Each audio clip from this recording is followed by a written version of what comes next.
going back to these songs, a lot of times you can see, especially the early ones, how we were so hopeful and optimistic. And you got to bring that back. You have to somehow keep that hope alive. And that's what I think going back to these records, it brings me back to that, like, hey man, we still got to fight this. We still got to try and get everyone to come together and move back to the center because we're all being pushed to the extremes right now, and that's what's causing everything.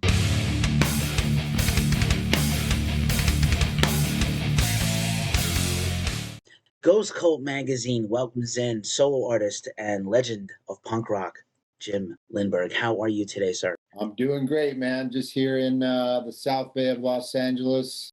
Nice sunny day. Just got out of rehearsal, so we're doing a bunch of shows in this weekend and last weekend. So I'm about as burnt out as you can be.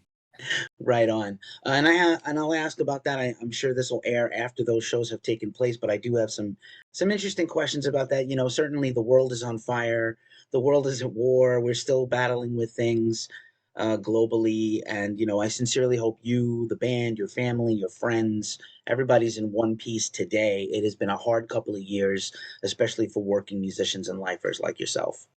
True facts. Yeah, it's been a. It seems like we just woke up from one catastrophe and then we blinked a couple times and dove into the next one. Right? And that is the way of the world, as you do, Yeah.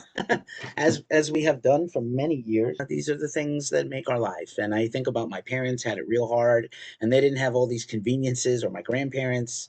So we've been spoiled, and Yeah, yeah, and we still it's a self-repeating pattern. You know, right. all this has happened so many times before. It's just and the same patterns keep happening with dynasties coming and going, and it's predictable. It's predictable, but hopefully some good punk music will come out of it.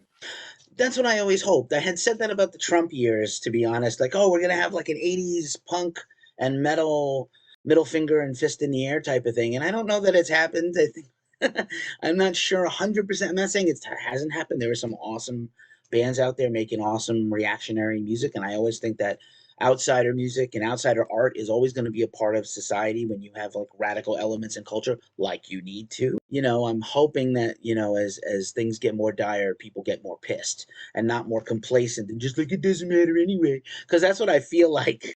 I'm getting to be an old man, and I don't know. I just feel like a lot this generation or these latest generations. I hate to sound like that get off my lawn guy, but I guess I became that guy, and I don't see a lot of that anger, and I don't see a lot of that like pick up your own bootstraps and make your own art and get out there. There's some cool things. I've seen some positivity. I'm not being totally down, but it works on my mind.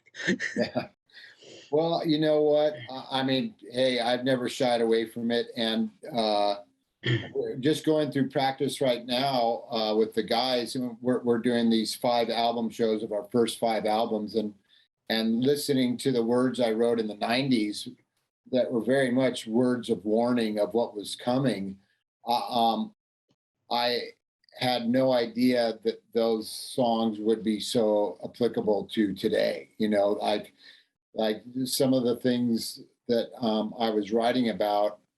Um, could have been ripped from today's headlines. And uh, yeah, it's been a challenge, but I agree. I mean, people don't have to look too hard in my catalog of music to see where I stand on the issues. So just go buy that album, and you'll have everything you want to know about what I think about authoritarianism. And I put it very bluntly. And you always have, and I think that's important. Yeah, yeah. So yeah, I, I, I'm cautiously hopeful that we're going to work some way out of this thing. But right now, it's going to take a lot of effective leadership, and not just from the United States. We've got to look to China to step in here and look at who they're dealing with and who they're supporting and what's happening. But that we could solve the world's problems all day in here. But Right. hopefully by the time this airs, things will have gotten better. I sincerely hope so. There's a lot of people out there suffering, and war is, to me, terrible in every case. And there's never a war that's been won that's been like, we did it, awesome. It's not so awesome. Great to defend yourself when you've been attacked, but not so great when your country's invaded and your way of life is ruined and people are dead and the infrastructure is destroyed. And and weirdly, we're usually the country that's doing it to everybody else. So I know it's shocking to people, that this happens elsewhere, and just all kinds of things. I could unpack this in so many ways. I'm thrilled and relieved to have music to escape to. I saw Circle Jerks last week. They were epic. Circle Jerks, Adolescence, and Negative Approach, and in the same vein, same era as you guys, basically same bent mentally and politically. To see Keith up there at like 66 from your area, basically from the Pennywise homebrew area, and still pissed and still like, I don't remember what this song is about, but I was pretty pissed off. Huh? Check this out. One, two, three. And like, still raging and still up there kicking in ass and killing it and all, and seeing Greg and Adolescence. And they've been, like everybody's suffered some losses and been through some tough stuff. But to see this level of these veteran bands from this era still killing it and kicking ass, including yours, is making me really happy.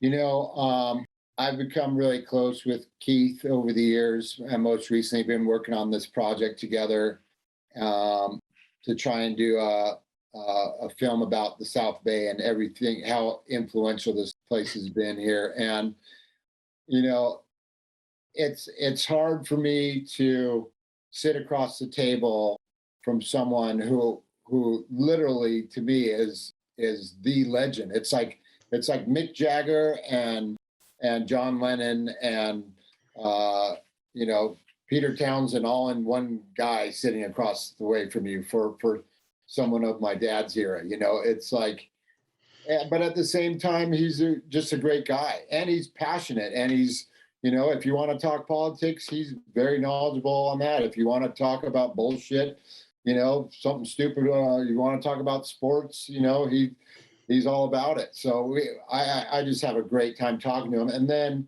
seeing him on stage, and he becomes that 17-year-old teenager again, straight up, and brings it so hard. It's incredibly proud for me to come from this area that brought out so many personalities that have become so influential in the music world, and that's why we want to make a film about it. But no, the Circle Jerks reunion couldn't have been more overdue, and we were pushing very hard for it. I think at Punk Rock Bowling, we just basically tried to get the crowd to chant Circle Jerks reunion. We were playing Wild in the Streets every night, and I'm so glad that's finally happening. Adolescence, TSOL, all these bands we just played with TSOL the other night, and all these bands sound better than they've ever sounded. I think when they were younger, more of them were drunker, so they even sound tighter now. It's crazy, and it's just cool to see that that part of the scene is really healthy. Amazing. And I only have one more related current question about Pennywise and these shows for you before we jump into this solo stuff, because I'm super excited to talk to you about this solo work of yours and this latest album.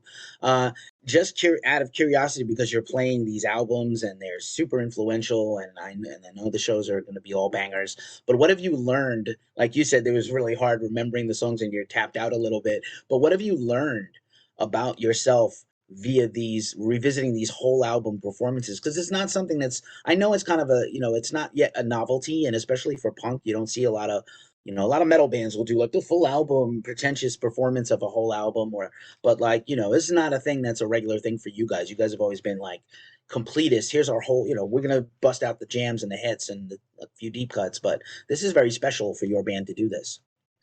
Yeah, I guess looking back, I see what an idealist I was, and also Jason in his songwriting.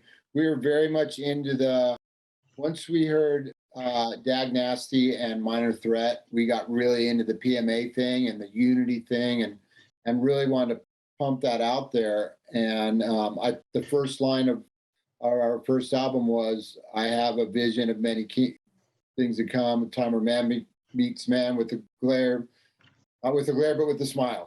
God, that was harder than it should have been to get that line out. I sing it every night, but it was optimistic of like looking for a better world where we all can get along, and we're very much idealists. Um, I don't know who the quote came from, but it's always been an interesting one to me, and it says something to the idea of whoever isn't an idealist at age 20 doesn't have a heart. Anyone who still is one at age 40 doesn't have a mind. And there's something to be said about that. It sounds negative, but it's like life comes at you after age 20, and start getting hit with, hey, got to make a living.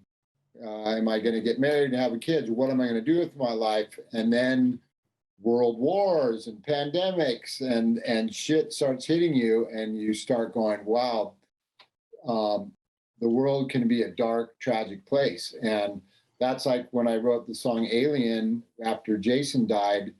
It was basically I wrote that one because I was saying, because a lot of people were talking about the aliens coming down at some point, and I said, well, I imagine if they would come here, they'd want to turn around and go back because we're so fucked up down here, and that's why the song was originally called Letter to the Aliens, because I was like, this place is tragic. And so it's kind of like going back to these songs, a lot of times you can see, especially the early ones, how we were so hopeful and optimistic. And you got to bring that back. You have to somehow keep that hope alive. And that's what I think, going back to these records, it brings me back to that, like, hey man, we still got to fight this. We still got to try and get everyone to come together and move back to the center, because we're all being pushed to the extremes right now, and that's what's causing everything. And it's a pipe dream, but hopefully some people are going to come to their senses. I hope so. I think that PMA stuff helps. I really do. All the bands I've ever loved have espoused that stuff. And Dag Nasty is a band that, by the way, doesn't get talked about enough. I know everybody is always, Minor Threat, everything, and I'm all about it. But yeah, Dag Nasty is very still somehow legendary, but underrated. Maybe not not top of mind as much, for maybe because I'm an East Coast guy, maybe. But just my 2 cents. And I personally think, like, if the aliens showed up, they're not going to leave. They're going to kill us all because they're going to be much more advanced Put than us us. out of our misery, right? Yeah, they're going to just. It's not going to be like a war. It's going to be like one, like Independence Day, one laser beam over. And sorry to go left Yeah, field no, there, but absolutely right. It's going to be like that Twilight Zone episode, How to Serve Man. to serve man. They're gonna barbecue us. 100%, 100%. Or X Files. They're going to use us as food and then peace out. Yeah. So, on the positive sense, you've been doing the solo thing for a very long time, via either another band project, but these solo records, and especially the songs from the Elkhorn Trail, man, from last year, is a very deep and touching record. It moved me, and I was like, this is maybe it's just I'm relating harder now than I ever have, but I was like, there's a lot of stuff here to unpack from your whole life, but also just very current things right now, just life and trials and searching within yourself. And I've always felt that you were very, in a positive sense, like very, wise and verbose in the best way, and really good at expressing these things. So, just do you start a record making songs, or do you write? Do you journal? Do you write lyrics all the time? I'm curious about your You, process. you know what? It just comes pouring out. On this record, there are some songs that are really old. Some I wrote right before I went in the studio, so during the pandemic. And I remember one song that I wrote about my dad. I mean, literally came pouring out of me, in the sense I wrote it and was gushing tears when I was realizing the impact. And I went down to the desert house. That's why the song is called Elkhorn Trail, songs from the Elkhorn Trail. I wrote a lot of the stuff down there. And a lot of times I don't know where it comes from. With Pennywise stuff, I'm usually have the guitar in my hands and I'm coming up with a riff. And then it feels like an anthemic skate punk song. So I usually want to write something about politics or fate or the fate of mankind. It's but with acoustic guitar, it's usually something more personal, something more introspective, and then the lyrics just start taking shape. After that, and a perfect example would be the first track, "Palm of Your Hand," and the lyric is, "Let your feelings show. You got the answers in the palm of your hand, but you can't see it." And it's so.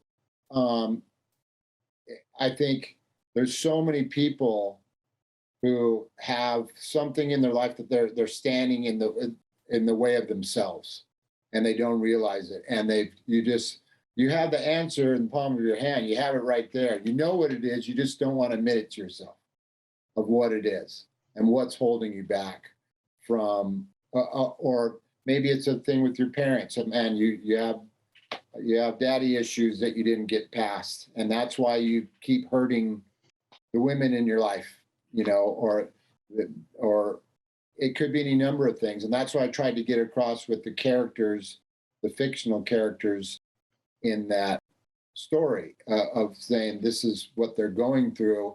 They can't understand why they keep the girl is always sleeping with her friends' boyfriends. Well, why are you doing that? That's not a good thing to do. Well, it's because your mom was uh, had issues, and so with I could never write about that really in a Pennywise song. And it's much. I did it a few times and did some fictional characters, but with the acoustic album, I could really touch on some more um, sentimental topics, things like what happened with my dad passing away, and it just kind of opens you up for a whole new palette of uh, emotions that you can tap into.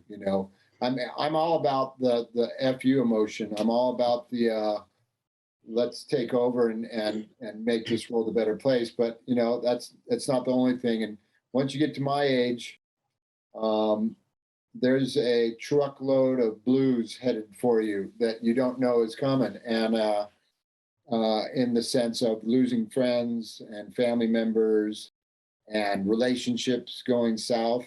Luckily, that's not the case for me, but different friendships maybe that you lose along the way. And it's a lot to process. And I think, especially in the last few years, I don't know one person in my life who hasn't had a relationship break up because of politics or sour.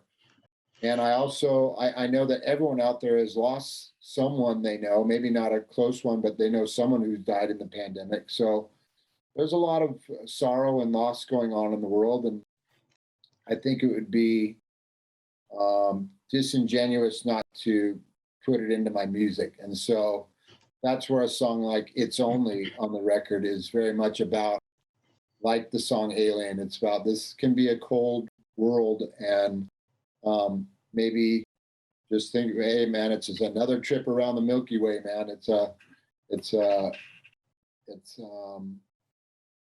it can be difficult at a time, but I think there's at the end of the album there's a sense of hope and understanding and acceptance that I really wanted the album to finish on.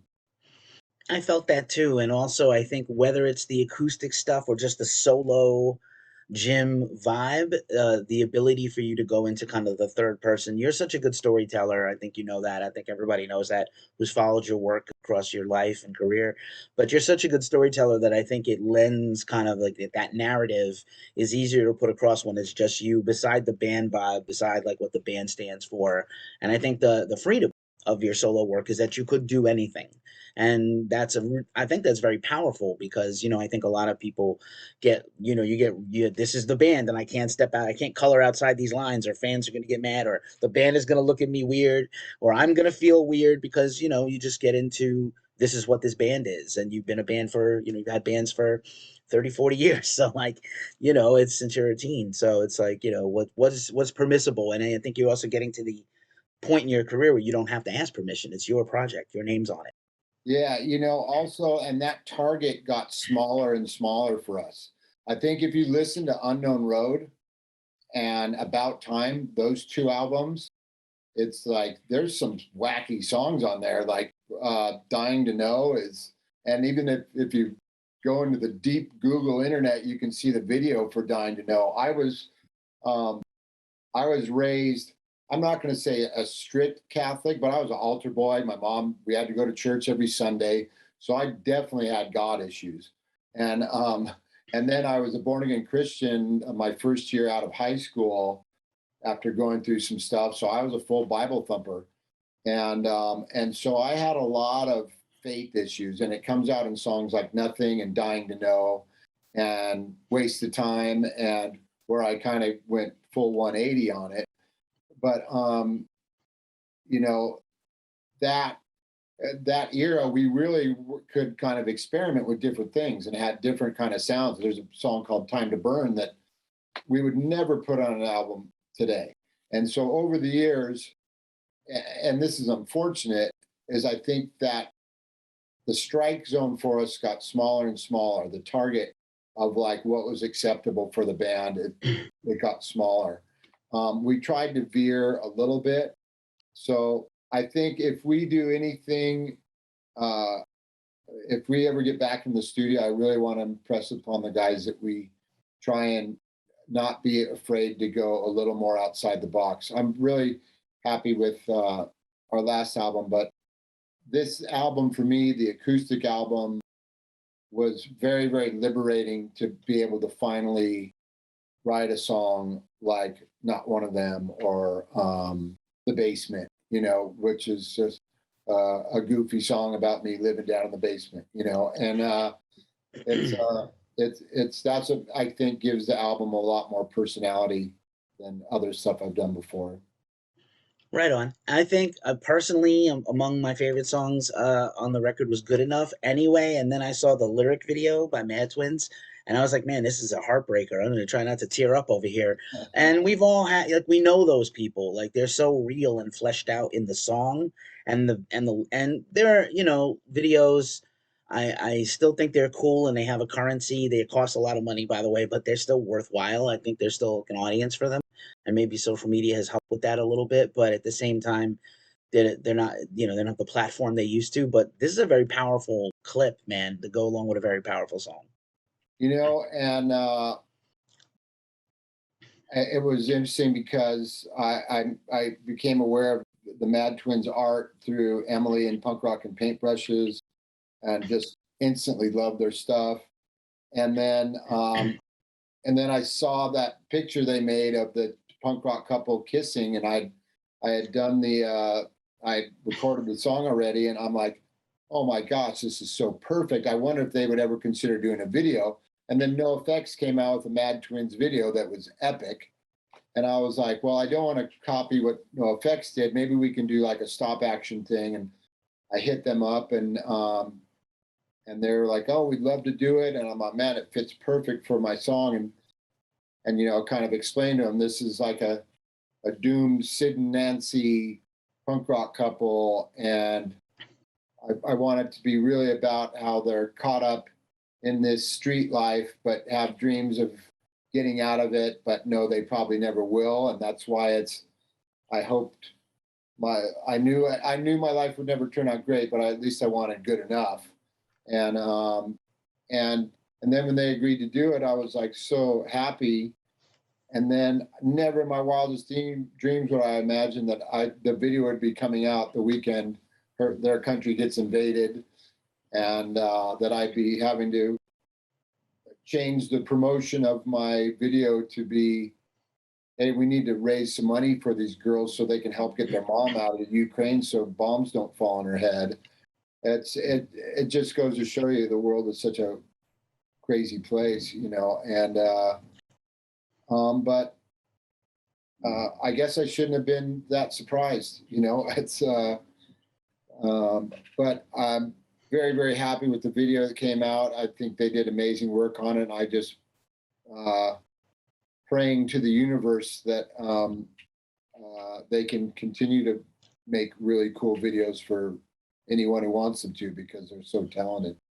Awesome. We're gonna link all this, where to buy the record and the link to the video in the description, all that jazz. To help promote wherever we can.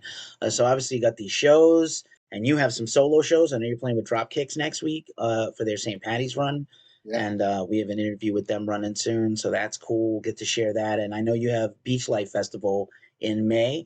Any plans for kind of a solo gym tour coming soon, or is that not in the works with all the Pennywise activity? Yeah, pretty much Pennywise is itching to get out there and play. So we're going out with Rise Against, and then we're doing Punk and Drublic with No Effects and the Gimme Gimmies. And I wanted we had talked about putting together something with Trevor Keith of Face to Face, and but with all my plans with Pennywise, I just saw that he announced he's doing it without me. So we got some shows. So eventually down the line, I definitely want to do some quick hit runs. I doubt I'll ever be able to mount an entire North American tour all at once because I'm pretty sure Fletcher would kill me if I toured that long without him. So, but I would like to. I could definitely see like doing a hit of Southern California or West Coast, and then maybe if I could do a Northeast run and things like that, just a quick like week run of shows, just quick hits like that. I think it'd be really fun, and luckily there's so many great people doing this, and that's half the reason why I did it. I mean, what lead singer hasn't put out an acoustic album yet? Can't even name one. So there's a lot of us out there, and they seem to make it work. So I'm hoping to throw my hat in the ring at some point.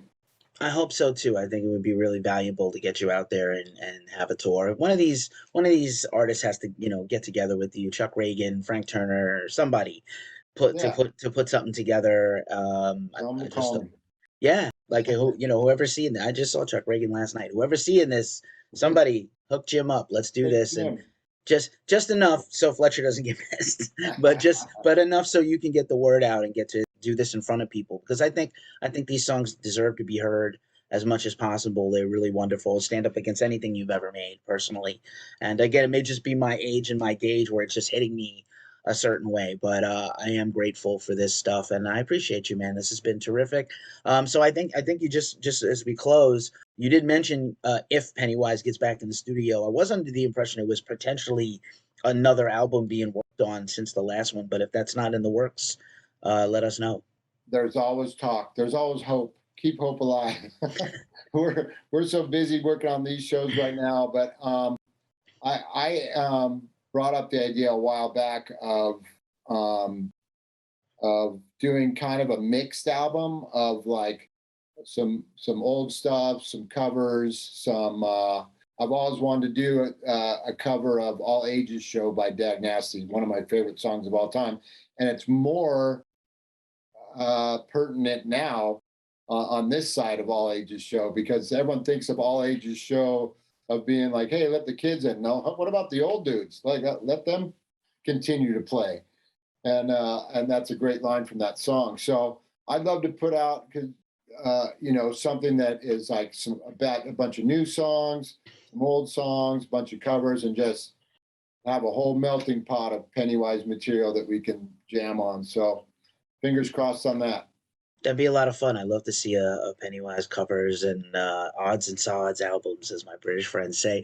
Just Yeah. in closing, I love to end these interviews with a wild card question. So the one I have picked for you is if you could go back, get in a time machine and go back to like 1987, 1988, Jim, and give yourself a piece of advice about your career to come, what would you tell younger Jim?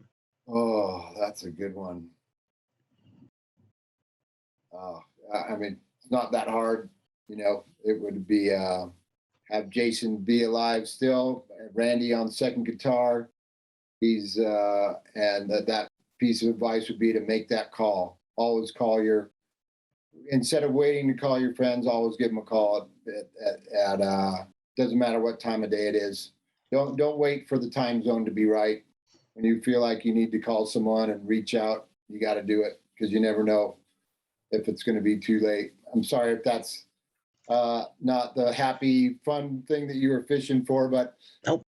we've talked about regrets in our song so much, and I've got them, and they're big ones. And sometimes you just have to be honest about what it is, and that's mine one for me. So if I can give anyone advice, whenever you're questioning,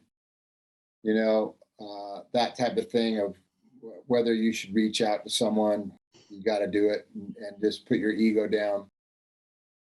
No worries. And we've also lost many people to the same thing. So rest in peace to Jason. And it's okay to not be okay. And if you're not okay, don't always wait for someone to call you. You reach out and say, "Hey, I need help." I know there's a stigma against these things still. Somehow we still have this stigma, but like if you're suffering, please reach out and call someone.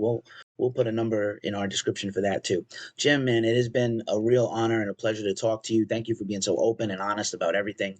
It has been amazing. Thank you for hanging out with Ghost Cult. Be safe on the road. Best of luck to you and the guys and all your endeavors. I appreciate it. Great talking to you. Thanks, Peace. man.